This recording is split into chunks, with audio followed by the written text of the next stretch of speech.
If you're here watching live, let me know in the comments. If you are watching the replay, let me know that as well in the replay. And feel free to comment along as I'm kind of going through things here on the Tinder Swindler. So if you haven't watched it and want to watch it, then maybe don't watch this until after you have, because there will be spoilers. Um, I have to mention specific things for me to actually show you guys what it is that I want to teach you and what I want to share with you. But before we do that, I think it's important that I share with you guys why this conversation is actually so important to me. Because I've been those girls. I think that's the first admission I have to make. I have been in a position of buying into a fantasy that someone sold me. And I think that before we get into this conversation, we actually have to talk about the nature of like what people call victim blaming. And if you are very much in the center of the world of like, oh, you're blaming the victims, I want you to pause for a second and listen to what I'm about to say. Manipulation is only possible inside of delusion, meaning you have to be willing to be completely delusional to be manipulated. You have to buy into a fantasy before the fantasy can be ripped apart, right? The key is that when you see the spot of like, oh, I was delusional there, the work isn't about like feeling victimized, right? That's when it becomes victim blaming, is when you are victimized by the fact that you were delusional. But when you are responsible for the fact you are delusional, there is no victim blaming. It is just like, I did this. And I get to say this because I've been those people. I have been the person who gives crazy amounts of money to people on a fantasy and on a story.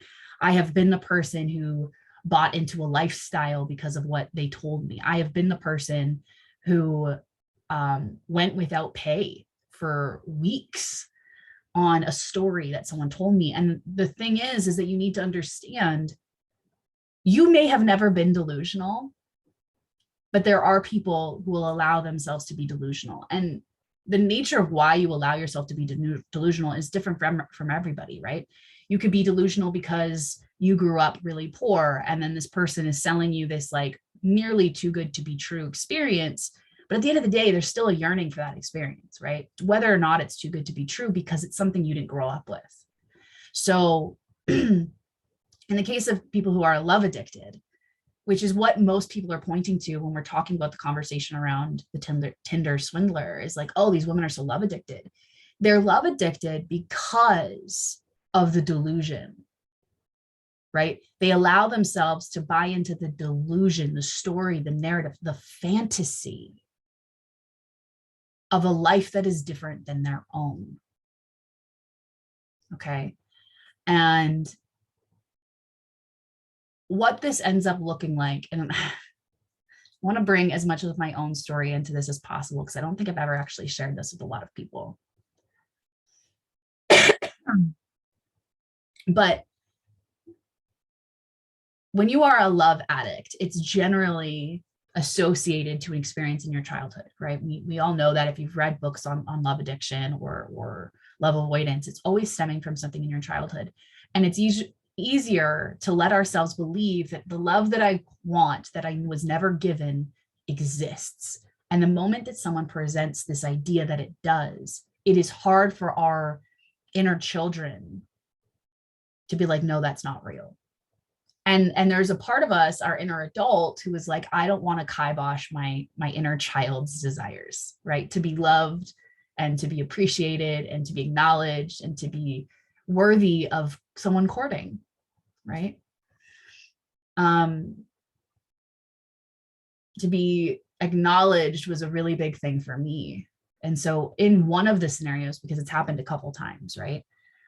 In one of the scenarios of where I was manipulated, I was working for a marketing company, And, we had this new boss come in, and this new boss was like supposedly top of the game, nightclub marketer. Like they worked for like big companies in Vegas or something crazy like that. There was just this like hype that was built around this man.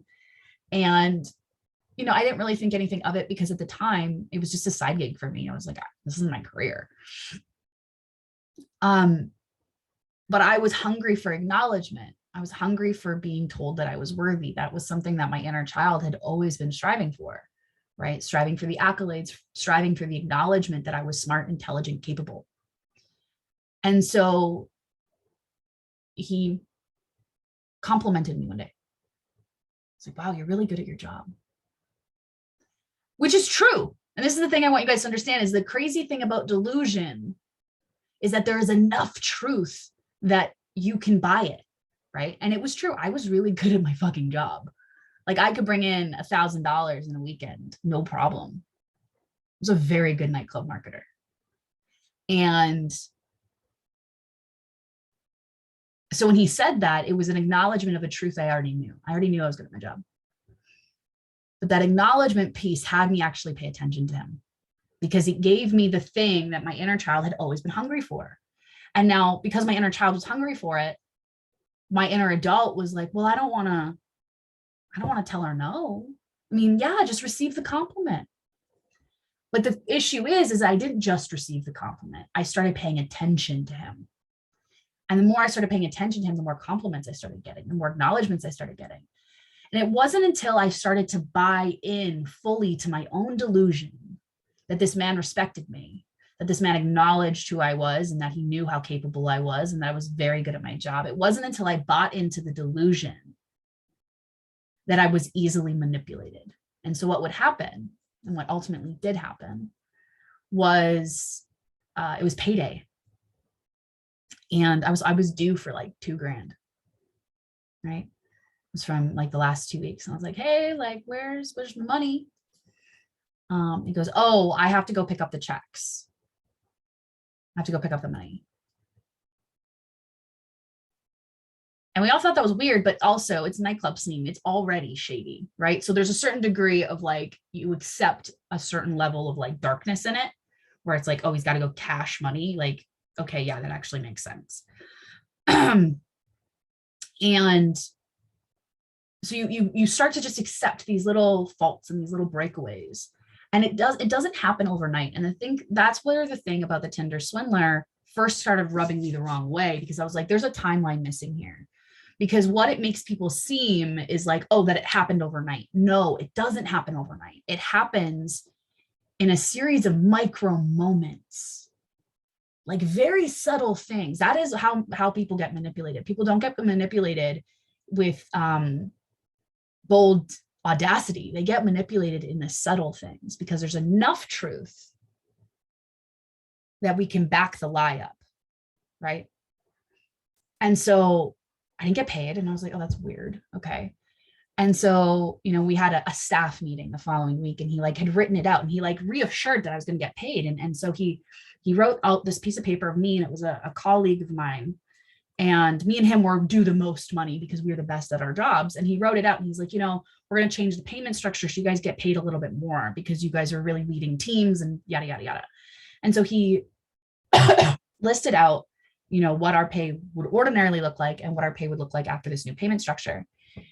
And I remember looking at this document and feeling in my gut, feeling in my body, like, we haven't been paid via the previous structure. How can we guarantee that we're going to get paid through this new structure that's supposedly supposed to give us more money?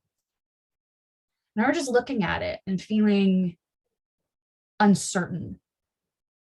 I started to feel really shaky.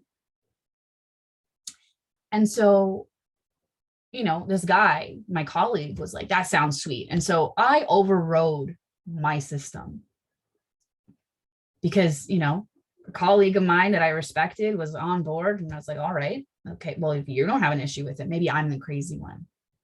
Okay. So the next thing that I want to say about the delusion, once you start to buy into the delusion, the micro moments that like compound over time. Once you buy into it, all it takes is for you to ignore your intuition once. Because then from there, all that happens is that you no longer discern. Because your intuition came up and you're like, what external evidence am I going to use to justify that I'm wrong? That I actually don't know what's going on here? How am I screwing myself over? How am I self-sabotaging? Right? And that's what we'll look at, right? We'll say, oh, my intuition is self-sabotaging me. This is the primary self-gaslighting way that we, men, women, children, everybody, it is the first thing that we do when we start buying into the fantasy, when we buy our own delusions. We ignore our intuition and then we gaslight about it, saying, well, that intuition must be wrong. I must be screwing myself over. And so those are like the first two things that kind of happen, right? You now no longer discern whether or not your intuition is actually an intuitive knowing or if it is self-sabotage. And now you can't tell the difference. This is where we get into trouble. And you can see this in the Tinder Swindler because I can't remember their names. There was like Priscilla, Panella, Paneha. I don't remember her names. Anyways, but like one of the things that one of the girls said was his ex was joining us on our first date. That moment stood out for her as an intuitive hit of some kind. And then she immediately gaslit herself to say like, well, in so many words, that thought, that worrying about his ex and his child is a way for me to self-sabotage my ability to receive love. Because this girl, that's all she wants is love, right? So she constantly thinks she's the one ruining it. And so she gaslights herself into thinking that, well, no, he's just a caring guy. He's so caring. He takes care of his ex and his daughter. Amazing. What a good man. Instead of like, his ex is joining us on our first date. Right? Ignore the intuitive hit. Gaslight yourself via thinking that your intuition is actually self-sabotage. Those two things, once you have those self-sabotaging behaviors and intuitive knowings collapsed, now you're fucked. Okay. So at that dinner table, my intuitive knowing that what he was writing and what he was promising could not possibly happen collapsed with my thought process around like, oh, I'm screwing myself over by not accepting more money. Why would I do that? That's dumb. Why would I sabotage myself in that way? I could get a promotion. I could move up in the company, whatever. And so it collapsed. And now I don't have discernment. It doesn't stop there though, right? So again, manipulation is a series of micro experiences. They're not done on this like bold extreme level. What ends up happening, right, is that now you've bought into your own delusion. Once you've let go of your discernment, now it starts to get crazy. Now the crazy requests come. And so at this point, this guy was going to promise me all this money. He promised me, we had an agreement of all this money that was going to come my way. Everyone around me was reinforcing the story and the narrative that he was propagating. And at one point he calls me and he says, hey, I need you to come pick me up. Which I thought was weird because he was this guy who supposedly had all these nice cars and like this beautiful house in Tuason, which is like a very ritzy kind of area of the Lower Mainland. And I'm not going to lie, there is a sense of embarrassment. Like, how could I fall for that? And you'll hear that when you're watching the Tinder Swindler, you will hear that. How could I be so stupid? How could I be so dumb? And the thing is I want to give grace to that spot, because when you lack discernment, you don't have the capacity for your own intelligence. There's no space for it. You've already bought into the delusion. And so even though I was like, that's weird, I picked him up. And then I started driving him all over places, like where he wanted to go. And like, I'm talking sketch fucking places. I'm like, why? If this man is so respected and this man is so influential in this industry, why is he associating with like crackheads? And I don't mean this like he wasn't on, you know, Main Street hitting up, but like I was driving to houses that were like not in alignment, you know? And so there was this, again, another intuitive hit. And then again, the reinforcement of, am I self-sabotaging? Or is this real? And not being willing to see that I wasn't self-sabotaging, that this intuition was real. This was so honest. And so what would happen is over the course of the day, I would blow past my nervous system range, doing things that I did not have the capacity to do just because it was like, well, he needs this from me. And so I would like be out till 3:00 in the morning, doing all of the things that he wanted me to do, picking people up, picking up packages, like all of this stuff. And I was like, what the fuck is happening? And I didn't have the capacity to actually soberly say no, because I had already bought into the delusion and I had already self-gaslit myself that I lacked discernment. Okay. And you'll see this again in the Tinder Swindler. She starts to blow past her own nervous system. And the way that I describe it is she ignored her intuition for a caviar cock, this fancy thing, this fantastical delusion of this ritzy guy who has a $15,000 budget on an apartment. Why would you ever need to spend that much money on an apartment is beyond me. Water all over myself. And so that's the caviar, right? For me, this ex-boss, the caviar was the identity I would get about that career, right? Being able to walk down the street, having all the bar owners know me, being able to like being pulled into rooms that were like influential people were. Well, you know, as I'm starting to like really feel myself and trust that like, actually I am really good at my job, and started to own that more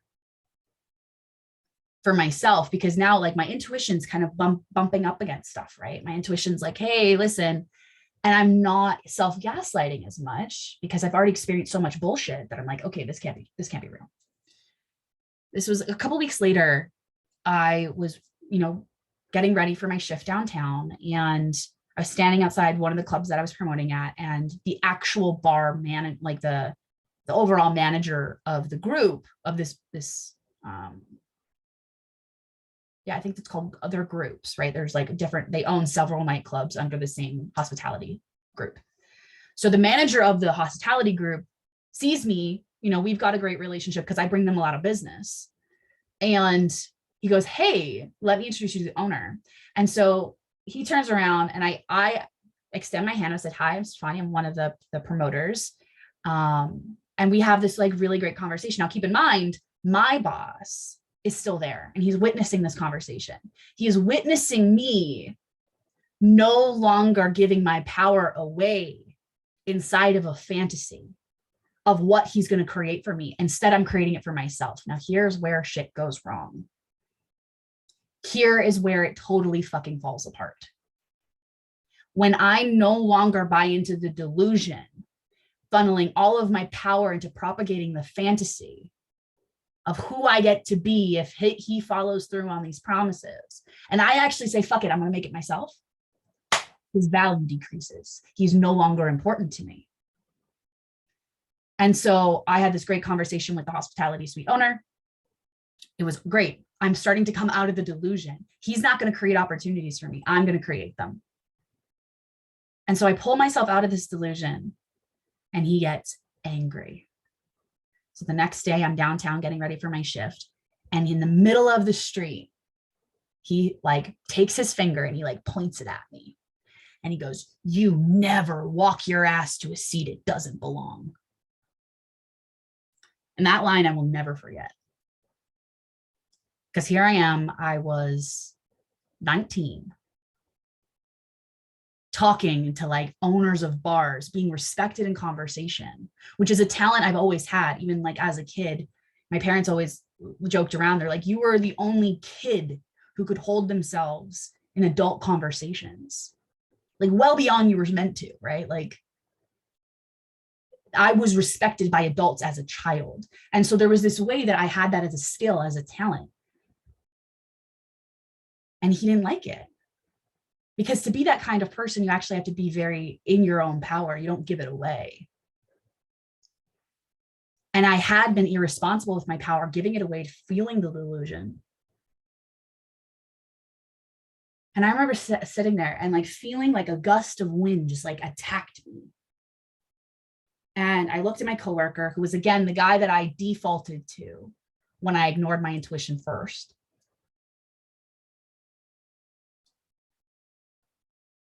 And he didn't really say anything. And I like looked around and I remember feeling like the world was spinning around me.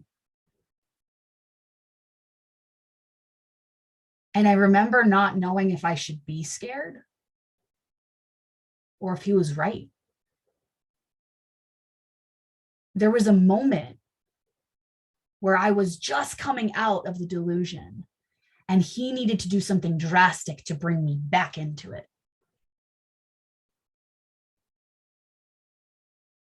He needed to fight for it. Now, I would love to say that this is where the story ends and that I got to this like really powerful position and I like left the job and, you know, it was all great. No. I want you guys to understand that you may have not been inside of a delusion, but when you are, they don't end like that. They actually take a long time to build and they take a long time to come apart. Truly. Because this particular man is my assault story. I ended up in a position where I was questioning my life. I was questioning my safety. That all the trump cards I had in my life, I couldn't use there, right? Who I knew, the associations I had, none of those mattered anymore. I got to a position where I gave away all of my power as a form of keeping myself alive. I don't hold any trauma against that because I actually respect the woman that I was to do that, to ensure my continuation of my existence. But I say this and I'm sharing this because as I was watching the Tinder Swindler, I could see the parallels in my own life. I could see the parallels of not just being like a love addict. I'm actually quite love avoidant, but love addiction is just another form of fantasy. I'm a fantasy addict. We're all fantasy addicts if we're actually really honest with ourselves. We have a fantasy of who we'll be in our career, a fantasy of who will be in love, of who will be in family, who will be here. We're all fantasy addicts. And that's actually what propagates our entire society, right? The idea of who do I want to be? How do I want to live my life? And when the fantasy is there, you buy into the delusion, it's very easy to get manipulated. Fantasy addicted women are the best banks for cons because you've already ignored your intuition. You gaslit that it was actually self-destruction. And then you give your power away. And then that happens again and again and again until there's no power to take. So part of what contributes to the fantasy that people buy into is our narratives as a society. Okay. And so as you're watching the Tinder Swindler, you'll hear it a lot and it'll irritate you, right? If you have any ounce of sobriety around your love life, it'll irritate you. But I want you to notice that this isn't just about love. This is an elegy on manipulation and delusion. It actually has nothing to do with love.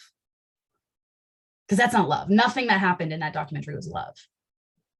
There was a woman who was addicted to love, but that wasn't the only woman who got manipulated. Right? Manipulation just doesn't happen in love addictions, because if we looked at Paella, is that her name? I can't remember her name. Her addiction wasn't about love. It was about platonic connection.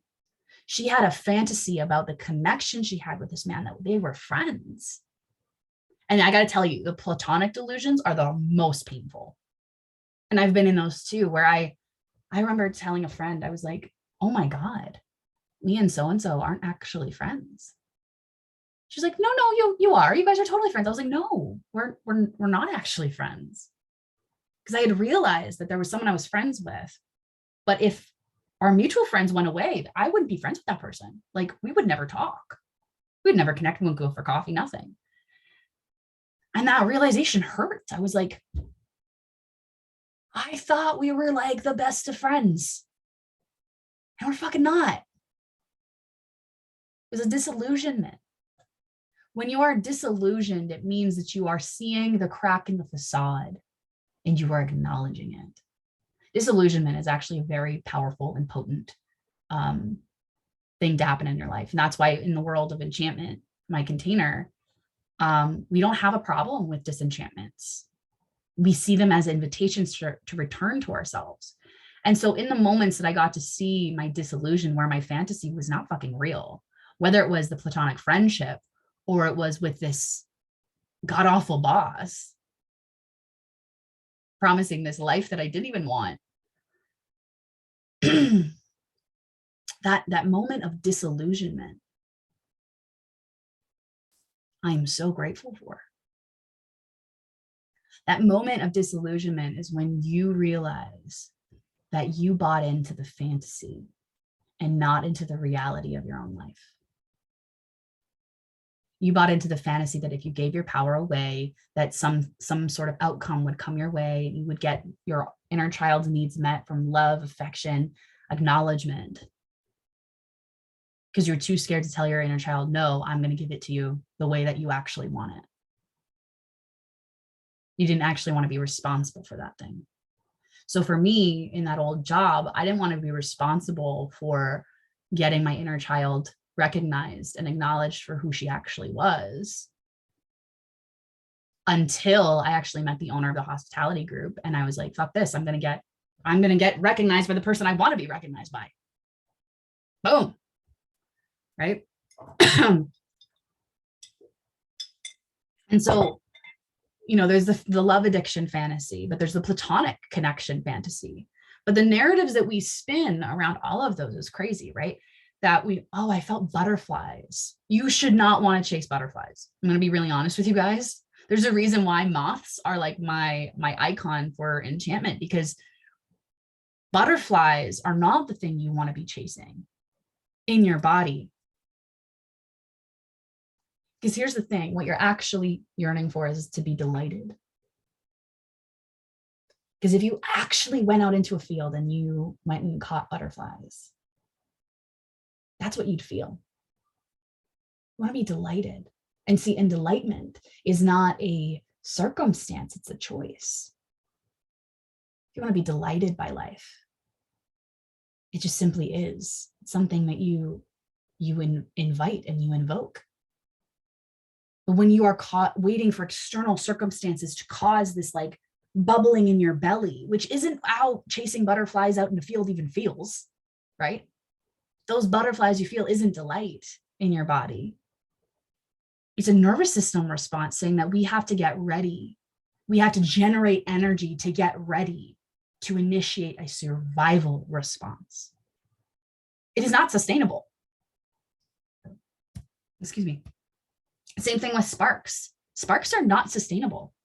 And so this idea of love that is rooted, the fantasy of love that is rooted in butterflies and sparks, is a fantasy rooted in short term, a moment of an experience that is not sustainable long term, because both are in preparation of you initiating a survival response. You were literally asking for that situation because you were chasing sparks and butterflies and chemistry. You are chasing what you think is love when it's actually the preparatory response in your body to simply survive. You should not want a love that you need to survive.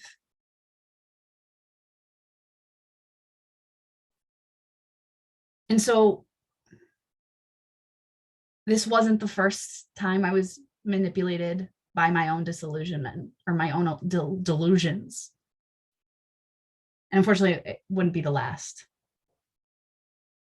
Flash forward a couple of years, I was in New York and I had met this really lovely guy who came and sat, like it was like, again, like a movie. This guy, he was handsome, he was a doctor, came in and like sat beside me. at a co-working space in Soho. And he was like so handsome. He was a little bit older and he was joking around and like really loved talking to me. And he created this conversation that I loved having. I loved being able to talk with this person who didn't treat me like I was stupid. Just have like shoot the shit conversations where it wasn't about him dominating me or me dominating him. It was just this beautiful conversation. And that's what I had been craving. And so it could have just been a conversation and that would have been it. Right. And it would have been perfect. And then he asked me for lunch. I wanted to go to lunch with him. My gut knew that this was a fantasy, that like this was too much. Like, I'm not even from New York. Why would we go for lunch? You know, I ignored it. And I told myself that I would be shutting myself down from a really beautiful experience. All right, there we go again with the gaslighting, with the idea that I'm self-sabotaging and closing myself off instead of trusting my intuition. Now, keep in mind, at this point, I had been through a lot of personal growth work. Okay.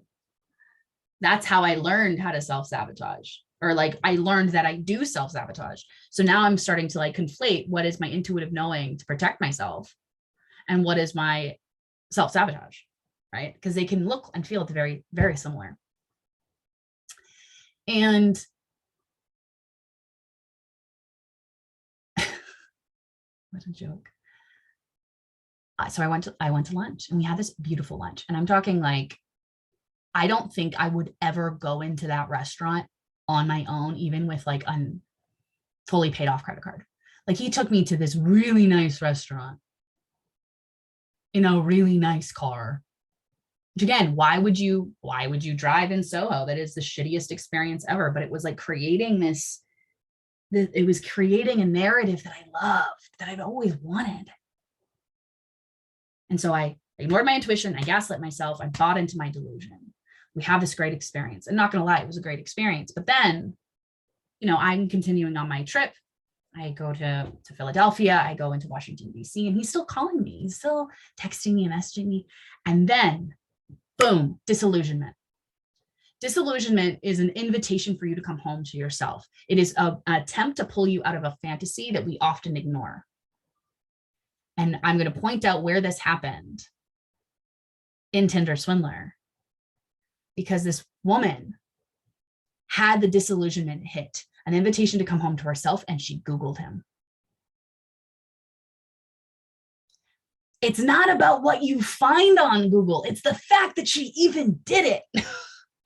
The fact that you even Googled him is enough to say that you are in your delusion already.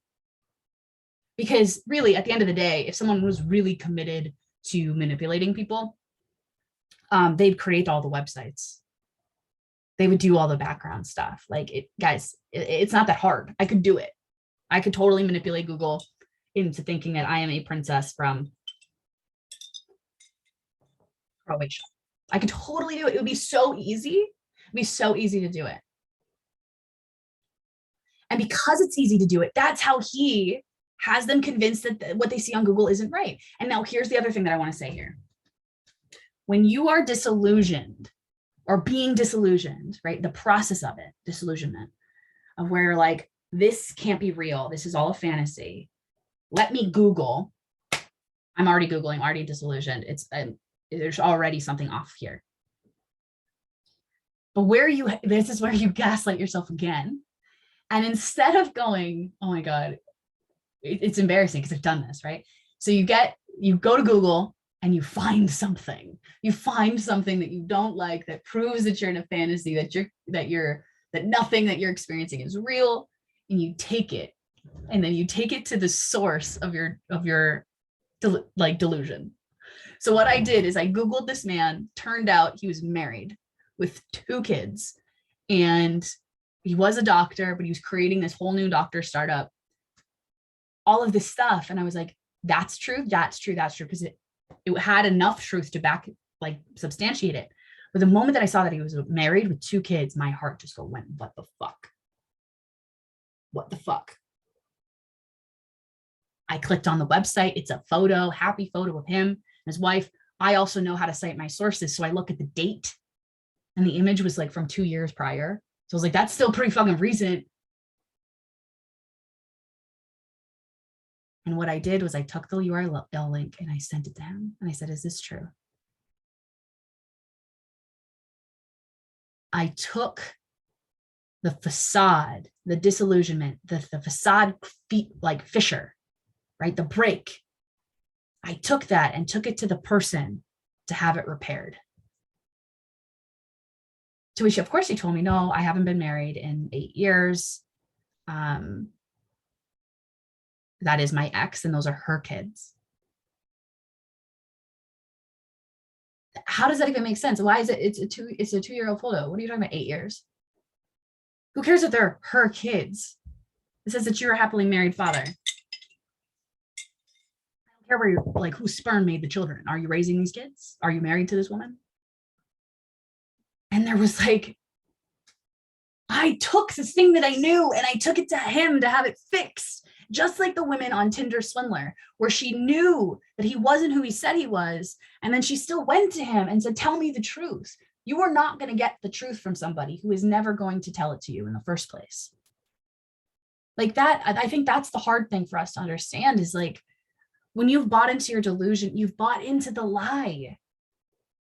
The only way out of it is yours. You don't need someone to tell you the truth to know what's true, because it's true for you. And I would love to say that him telling me that, no, that's an old photo, I trusted my gut again. And I was like, yeah, no, I'm done. I would love to say that. But again, that's not how this works. That's not how manipulation and delusion work. It's not how fantasy works. Fantasy is a trilogy. It is a long-winded continuance of micro experiences with just enough truth for you to buy into it. I got back to New York and we went for lunch. And I couldn't look at him. I tried so hard to be present. I tried so hard to be connected, and literally everything in my life was pulling me away. My day job was blowing up with problems that I had to handle over lunch. My mom was calling me. My aunt, my cousins in New Jersey were calling me. And here I am on this lunch date. All I wanted to do was be present with him. And literally my life was like, bitch, no, you do not need to be here. And that's what happens. When you ignore your gut, when you ignore your intuition long enough, the bill becomes very high. Denying your gut is a very expensive lesson. And for the women who got swindled, it is a $600,000 debt load that they never even wanted for themselves. But they wanted it to substantiate the fantasy, to keep the story, the narrative that they bought into afloat. And every time they would spot a fissure in the fantasy, in the facade of what was real, they would take the fissure and take it to Simon Leviev and say, fix it. Instead of seeing the fissure and being like, this guy's fucking crazy, I'm not going to give you any more money until I see the deposit in my account, and be a little bit cunty about it. It's fine. I'm not doing X until I see Y. Guess what? Life is actually about being consciously transactional. It's not about being like all giving all the time. I don't care what anyone says. That is how you get yourself into these positions where you give, trusting that it's going to come back. Well, guess what? The thing that you're actually trusting is that you're going to learn your lesson. No matter how expensive it is, you're going to learn it. That is what you actually trust. That is actually what I have faith in. I have faith that no matter what the lesson that I need to learn, I'm going to learn it. And it's surprising to me that I'm surprised that I have been in so many situations of manipulation. Like truly. And what's interesting for me is I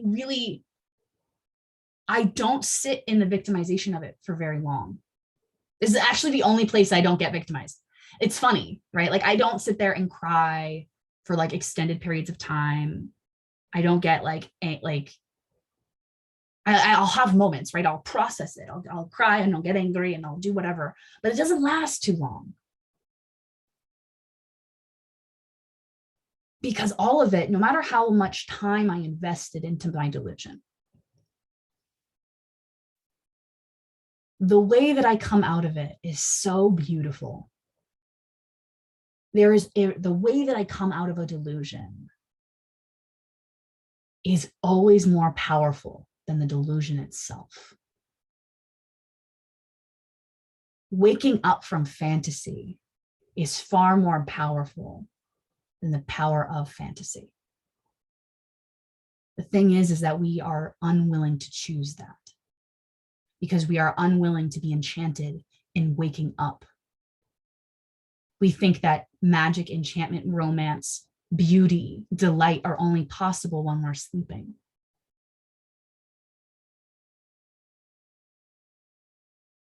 But that's just not true.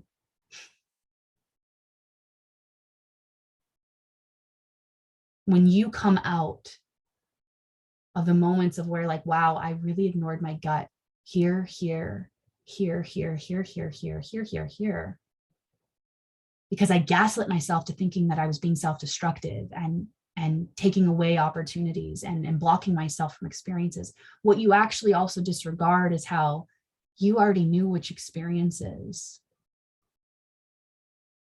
were of your highest good. Now we can get into the spiritual conversation of like, well, you also chose to have the experience of being manipulated. I literally did. I literally chose to ignore my intuition, to pay the price of ignoring my gut, so that I can be the kind of person who can show other people what this looks like. And I joke around saying that like you haven't really lived unless you've been in like 3 cults in your lifetime. I've been in a couple organizations that have been called cults, right? And not all of them would I consider a cult. But there is this way that like I actually know what it looks like. I can see it, right? I can see where in a situation where someone else is being manipulated, I'm not being manipulated because my intuition led me there. And I didn't gaslight myself into thinking that I needed to be there when I didn't. Right. And so all of this is really to say like the entire Tinder Swindler conversation, I don't want it focusing on love addiction. Love addiction is only one of the ways to get swindled. You get swindled when you buy into your delusion. Manipulation is only possible when you are willing to give up your power. And the thing is we have to acknowledge that like the invitation to give up your power is a very lucrative one. It feeds all parts of us that are previously starving. And we treat it like, oh my God, that's so disgusting. Like, you know, I've been reading some of the comments from people and being like, I don't believe this is real. I don't believe that she gave up $250,000. I do because I know the pattern of buying into delusion. I do. I gave up $4,000 in that first job and I could have gone a lot longer. I want you guys to understand that I was working for a month. It was more than $4,000. I was working for a month and a half without getting paid. Month and a half, never paid me. Before I decided to I said, fuck it, right? Because part of the delusion was like, well, if I just stay, he'll pay me. He'll eventually pay me. If I leave, he won't pay me at all, right? And so you may not believe that there's women out there who are so far in their own fantasy that they're willing to give up $250,000. They're willing to take out loans. They're willing to take out credit card debt to help continue the fantasy. Then you are sorely mistaken. And you are ignorant of the realities that I have actually lived. It is very easy to do that. You know, I've given money to people I know would never pay me back. The financial rescuer story is a fucking crazy one. Continuing to work without pay because, oh, they'll pay you, they'll pay you. It's a very easy one. And so I'm happy that you've never been in a position where this would happen. I'm really glad you haven't, but I am not here to serve the people who haven't. I'm here to serve the people who have and don't know how to get out of it. I'm here to serve the people who are or like, fuck, like, you know, I keep getting in these situations where I feel victimized by my past experiences, constantly feeling dissonance in their lives and unaware of how to come back into their own inner harmony. See, harmony is an internal experience. It's when everything is resonant and aligns. The moments that things don't resonate is an intuitive hit that something is not what it seems to be. A lack of resonance means that there's something disjointed. Nothing's congruent in your body. But our minds, the brain is powerful, right? The brain actually, we don't even see the full picture. Our brain actually takes images and fills in the blank spots. It does that with our lives. It does that with the narratives we tell ourselves. So when our brain is like, this man loves me, or this person is my friend, or this career is it, our brain is like, well, yeah, of course, I'm going to fill in all the spots. I'm going to fill in all the plot holes in this story. So you buy it because that's the story you want to buy, right? You want to watch a good story. You don't want to watch a boring movie. We let our brains come in and fill in all the plot holes so that the story's worth reading, instead of seeing the holes for what they are and saying, you know what? This fantasy isn't the one I want. I want the waking life, because my waking life is better than this dream. That choice, that invitation that has happened 1,000 times across your life, that choice is one of the most powerful choices you will ever make and continue to make. That my waking life is better than the dream.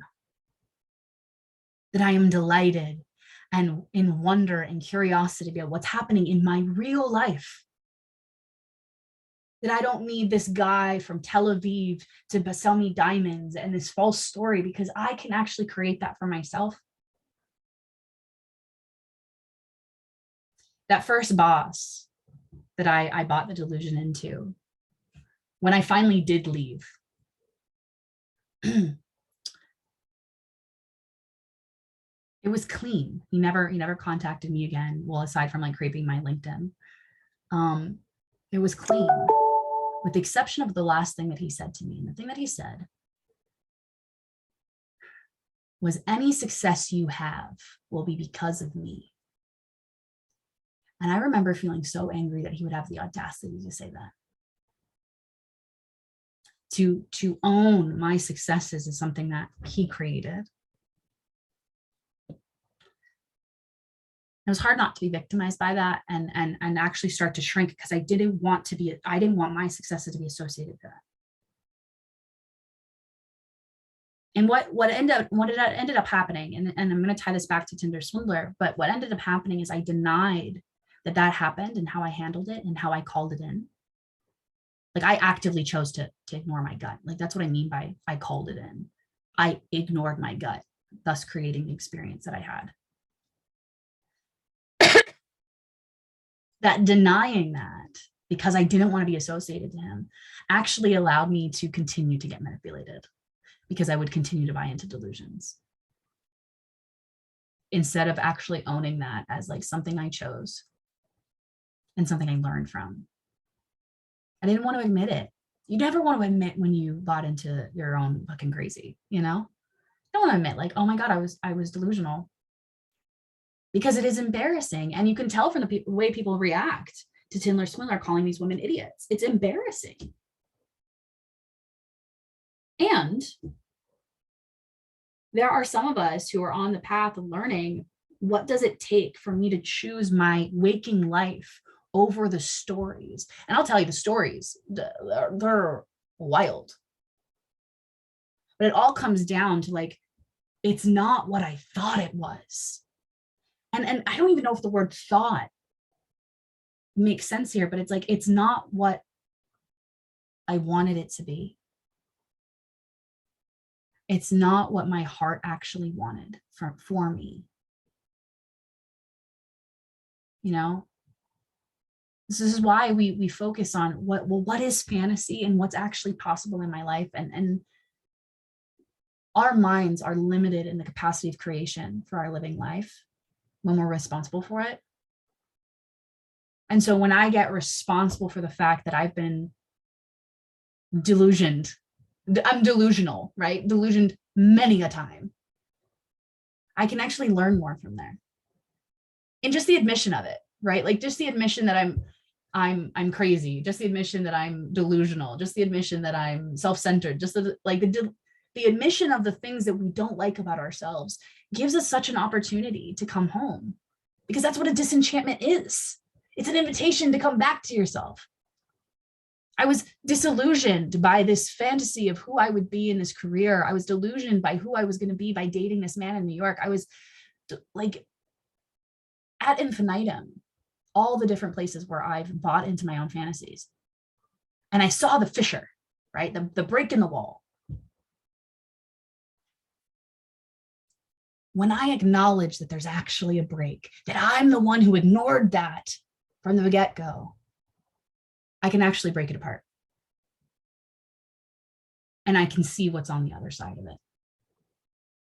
Because even though that old boss said that, you know, any success you have will be because of me. Yeah, all like success I will have is because I chose it. And I chose to have that experience with him on a spiritual level, because I chose to ignore my gut. So all the success I'll have is actually on the experience of me choosing to ignore my gut, not because of him. He's just an avatar of an experience I have had 1,000 times. The thing I actually chose was the experience of ignoring my gut, of self-gaslighting myself into believing that I'm actually self-destroying, right?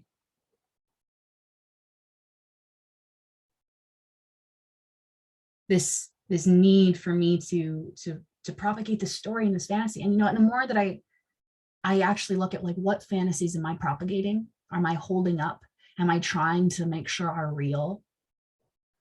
But also, what are the fantasies that I'm already questioning if they're real? If I'm questioning them at all in like my body, I don't need to find evidence. My body already knows.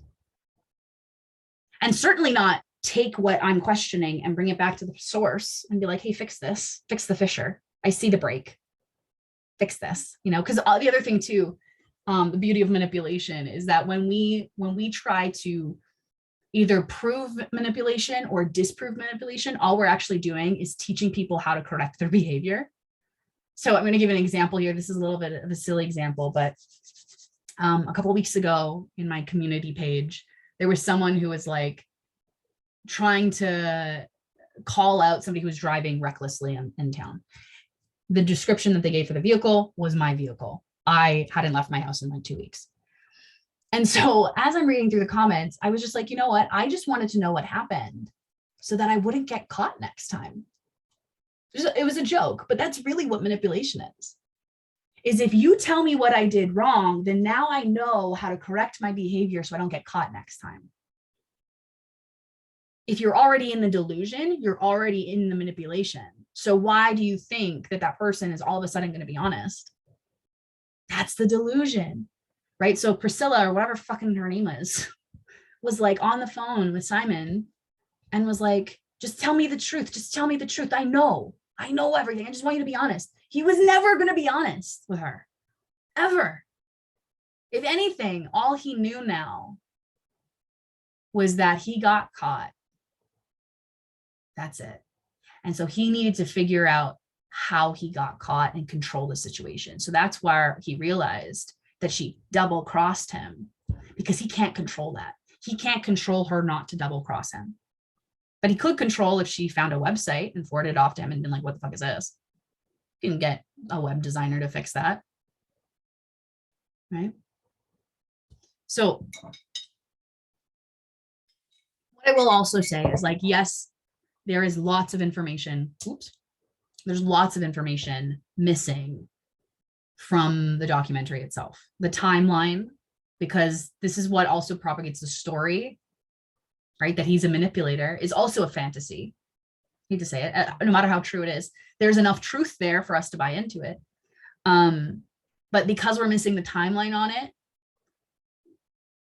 it wasn't clear. Like, how long did this take? Like if they really wanted to make this really good, they would have been like January 2019. back to January 2019. At the same time, this was happening, you know, and then we could actually identify the timeline of things and have a more holistic understanding of what's going on. I will also say, never once. Oh, actually, okay. So I'm going to add another story here. Recently, I think it was like last year sometime, there was this guy that I went on one date with. And I was like, I felt into it on the date and I was like, this, I'm a no. And I couldn't figure out why. And the thing is I didn't need to figure out why. I just knew that I was a no. And so, you know, date was over. And then a friend of mine was like, oh, how was it? And I was like, I'm a no. Like, and they're like, why? And I could feel myself just making up reasons as to why I was a no. But none of those really mattered, because when I actually texted the guy and I was like, hey, had a great time, I actually am not feeling this continuing at all. He proceeded to send me paragraphs upon paragraphs upon paragraphs. I'd only gone on one date with this guy. So if anything, what happened was when I allowed myself to see the fissure, which was my gut instinct, my intuitive knowing, I see the fissure, I acknowledge the fissure, that it's not in alignment, it's not resonant with me. He will prove that. All I have to do is trust that my intuition is true. My intuition is right about this thing. That's all I have to do. The evidence that I'm right will come after that. But instead, what I had done in the past was that I would see the fissure and then I would take the fissure to them and be like, address this. No, he knows he's got caught. He'll fix it. My job is to address the fissure and just be like, that's not right for me. Does this make sense? I'd love to know if this is making sense for you guys.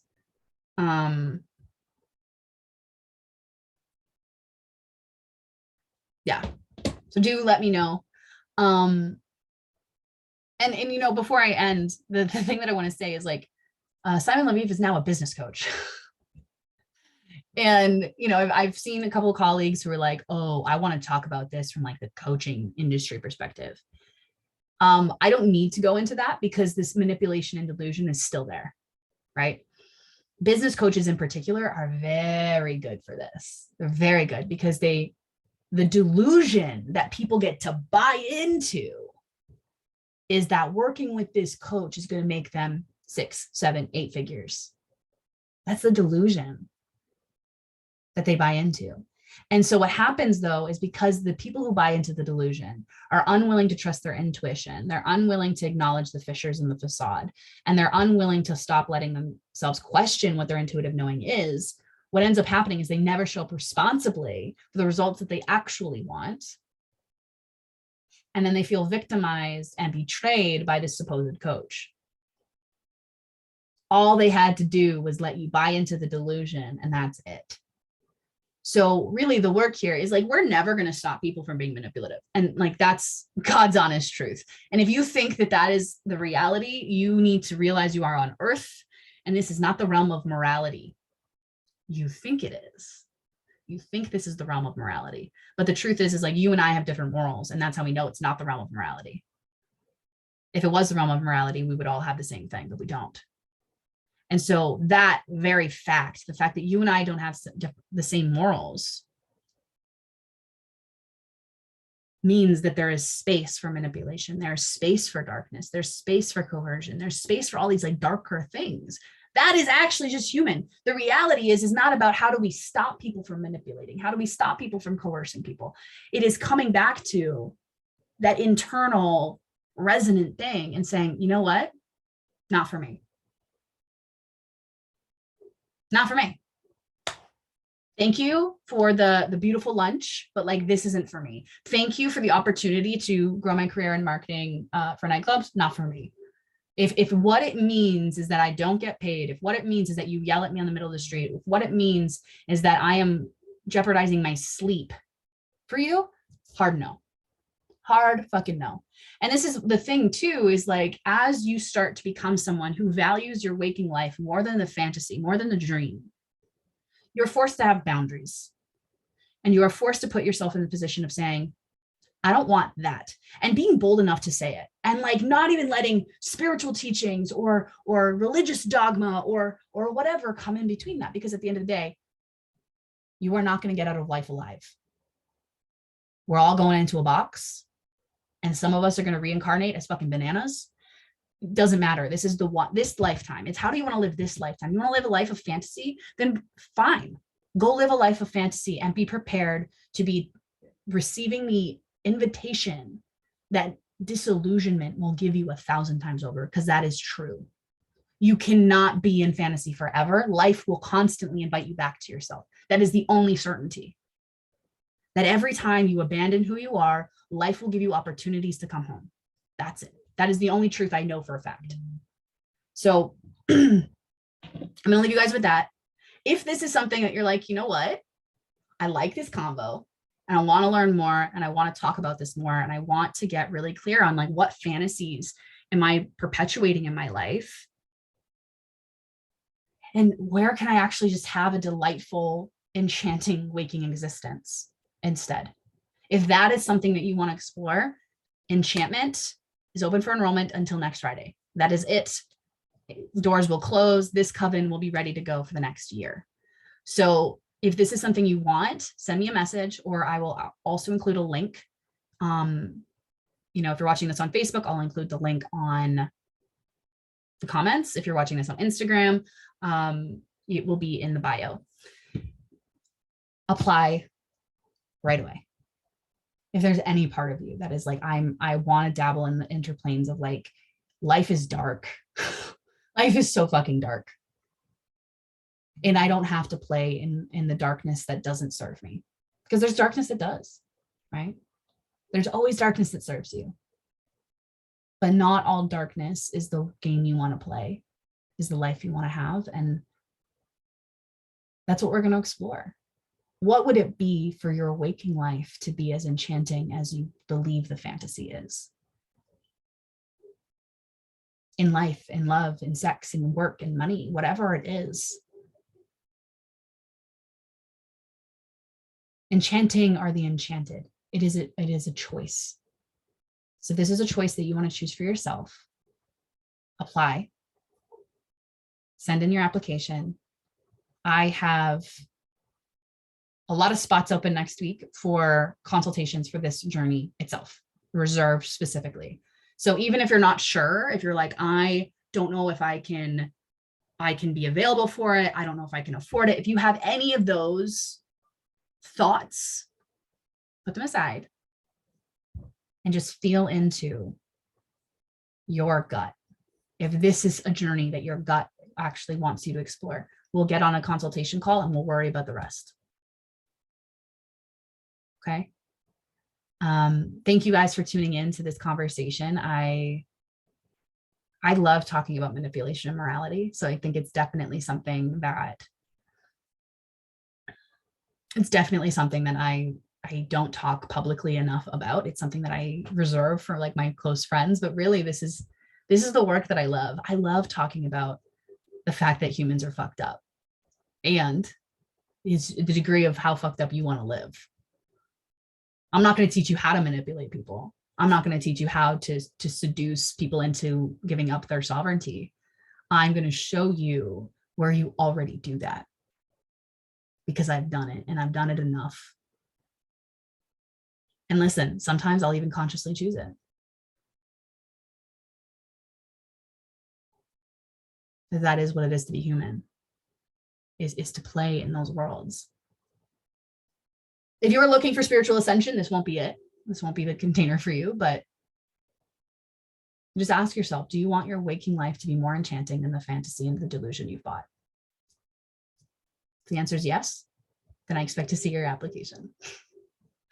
Otherwise, I'd love to hear you guys in the comments about what you're leaving here with, what you saw, what you resonated with, open discussion. And also feel free to send me a direct message if you want to learn a little bit more about enchantment before you apply. I'm happy to do that as well.